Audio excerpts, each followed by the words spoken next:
Avis vascular centre మన దేశంలోనే the best varicose vein hospital. కానీ సార్ మీరు ఎంత చెప్పినా నా దగ్గర ఇంకో ప్రశ్న కూడా ఉంది. ఒకానొక టైంలో కృష్ణ గారి గురించే ఎక్కువ ఆలోచించి, బ్రదర్ మీరు ఇక పైన మా సినిమాలు తీయరు కదా, మాకు మాట ఇవ్వండి అని ఎన్టీఆర్ స్వయంగా అడిగారు. అట్లా నిజమా కాదు? అదే లేదు, ఇంకేమన్నా తీస్తున్నారా మా మీద సినిమాలు అనేవాడు నవ్వుతూ. సరదాగా జరిగిన సంభాషణ. సార్ మళ్ళీ మనం పద్మాలయ విషయానికి వస్తే, మహేష్ బాబు గారితో కొడుకుదిద్దిన కాపురం ఇట్లాంటి కొన్ని సినిమాలు ఆయన చిన్నగా ఉన్నప్పుడే మీ బ్యానర్లో కొన్ని సినిమాలు స్టార్ట్ అయ్యాయి. మీరు చాలా దగ్గర నుంచి చూస్తుంటారు మహేష్ బాబు గారి యాక్టింగ్ కానీ, లేకపోతే కృష్ణ గారు అప్పుడు ఊటీకి తీసుకెళ్ళి యాక్టింగ్ చేయించుకోవడం కానీ. అసలు కృష్ణ గారి మైండ్ సెట్ ఎలా ఉండేది మహేష్ బాబు గారి విషయంలో? ఎంత పెద్ద హీరో అవుతారని ఆయన నమ్మారు? ముందు నుంచే ఎందుకు సినిమాలు చేయించారు? అంటే ముందు నుంచి రమేష్ బాబు చైల్డ్ ఆర్టిస్ట్గా చేసినట్టు మహేష్ బాబుని కూడా చైల్డ్ ఆర్టిస్ట్గా చేశారు. బట్ కొడుకు తీతిన కాపురం చేసేటప్పుడు మాత్రం పెద్ద హీరో అవుతాడని నమ్మకం మాకు వచ్చేసింది. ఆ సినిమాలో ముగ్గురు కొడుకుల్లో చిన్న వేషం వేసిన కొడుకు తీతిన కాపురంలో ఫుల్ ఫ్లెజ్డ్ క్యారెక్టర్ వేసాను. బాగా చేశాడు ఆ సినిమాలో. అంత పెద్ద ఆర్టిస్టులు కృష్ణ గారు, విజయశాంతి, మోహన్ బాబు వీళ్ళందరి మధ్యలో ఈక్వల్ పెర్ఫార్మెన్స్ ఇవ్వడం చాలా కష్టం అది. అవును. బట్ ఎక్కడ వాళ్ళకన్నా ఒక మెట్టు ఎక్కువ ఉన్నాడు కదా, ఇది ఎక్కడ తగ్గలేదు. డామినేషన్ ఉంటుంది సినిమా. డామినేషన్. ఆ సినిమాలోనేనా బైక్ స్టంట్ దూకాలంటే రియల్గా దూకేశారంట కృష్ణ గారికి చెప్పకుండా? అవును, వీరుదేవ్ గారు స్టంట్ మాస్టర్. మామూలుగా ఆయన రోపు టెక్నాలజీ తీసుకొచ్చింది ఫస్ట్ టైం ఆయన సౌత్కి. బాంబేలో చేసేవాళ్ళు. ఇప్పుడు తెలుగు సినిమాలన్నీ వాడుతున్నారు కదా, ఈ టెక్నాలజీ అక్కడి నుంచి. ఆ రోపుతో చేస్తుంటే డూపోద్దు నేనే చేస్తానండి. కృష్ణ గారు లంచ్కి వెళ్ళినప్పుడు ఆయన వచ్చేటప్పుడు చేశాడు. మీకు తెలియదు? నేను నాకు కూడా తెలియదు. ఏమన్నారు కృష్ణ గారి తర్వాత? ఎందుకు అట్లాంటి రిస్కులు తీసుకుంటావు, మంచిది కాదని వాడు. తర్వాత యాక్టింగ్ కొన్నాళ్ళు బ్రేక్ ఇచ్చాడు కదా. అవును అవును. అంటే బాడీ పెరిగిపోయింది, వాయిస్ మెచ్యూర్ అవ్వలే, ఇంకా చేయటం కరెక్ట్ కాదు అని ఒక డిగ్రీ అయిపోయినాక మళ్ళీ రీఇంట్రడక్షన్ రాజకుమార్తో చేశాం.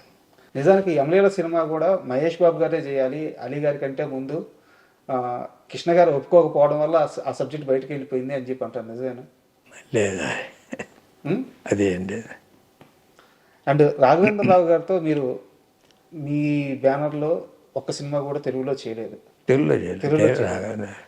కానీ కృష్ణ గారు తన వారసుని ఫుల్ ఫ్లెడ్జ్డ్ హీరోగా పరిచయం చేసేటప్పుడు రాఘవేంద్రరావు గారినే నమ్మడానికి కారణం ఏంటి? మెయిన్ దత్తు గారు ప్రొడ్యూసరు. కొంచెం మామూలుగా భారీ సినిమాలు చేస్తుంటాడు. రాఘవేంద్రరావు కమర్షియల్ డైరెక్టరు, రెండు మిక్స్ అయితే బెటర్ అనే ఉద్దేశంతో చేయమన్నాడు. పెర్ఫార్మెన్స్ కొత్తవాడైనా చేయించుకోగలడు అనే దానికి కూడా ప్రాధాన్యత ఇవ్వాలి. ఎందుకంటే మహేష్ బోర్న్ ఆర్టిస్ట్ లాగా చేసేవాడు.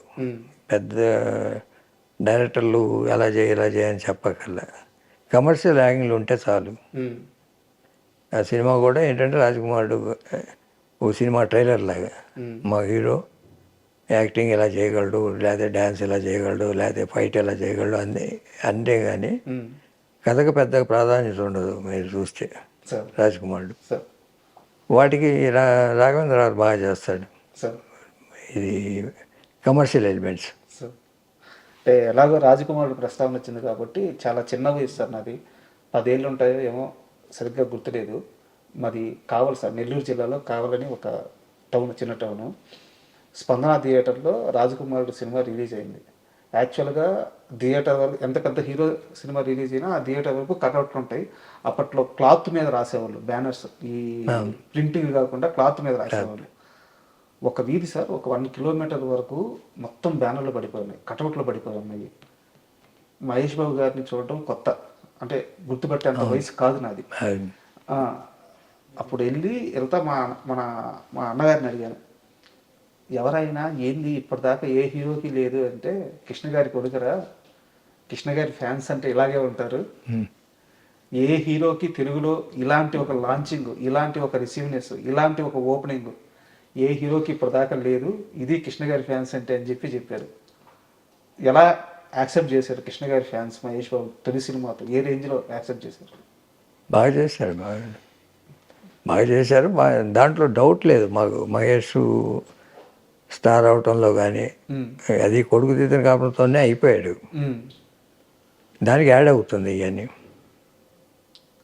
అండ్ మహేష్ బాబు గారి లైఫ్లోకి నమ్రత వచ్చిన తరువాత మహేష్ బాబు గారి సంబంధించిన మిగతా అన్ని టెన్షన్లు లేకుంటే మిగతా అన్ని బాధ్యతలు పరిపూర్ణంగా ఆమె హ్యాండ్ ఓవర్ చేసుకొని ఒక అందమైన కుటుంబాన్ని నిర్మించి ముందుకు తీసుకెళ్తున్నారు అన్ని విధాల. నమ్రత గారు కోడలుగా వస్తున్నప్పుడు కృష్ణ గారు ఏం ఆలోచించారు, ఎలా రిసీవ్ చేసుకున్నారు, వారి కాపురం ఇంత అద్భుతంగా సాగద్దని ఆయన ముందే నమ్మారా? ఆ సమయంలో ఆయన మైండ్ సెట్ ఎలా ఉంది? ఆయన హ్యాపీగా ఫీల్ అయ్యేవాడు. దానికి ఎదుగుదల ఒకరోజు వచ్చింది కాదు కదా, అంచెలంచెలుగా ఎదిగాడు. తర్వాత కొన్ని పేజీలు వచ్చిన పోకి లాంటి సక్సెస్, దాంతో ముందుకెళ్ళాడు. ఎప్పుడు అతని కెరీర్ గురించి ఎప్పుడు ఏ డౌటు లేదు. కోడలతో ఎలా ఉండేవారు ఆయన? కోడలు మంచిదే కదా, ఆవిడ కూడా ఫిలిం ఇండస్ట్రీ నుంచి వచ్చింది కాబట్టి చూసుకోగలుగుతుంది.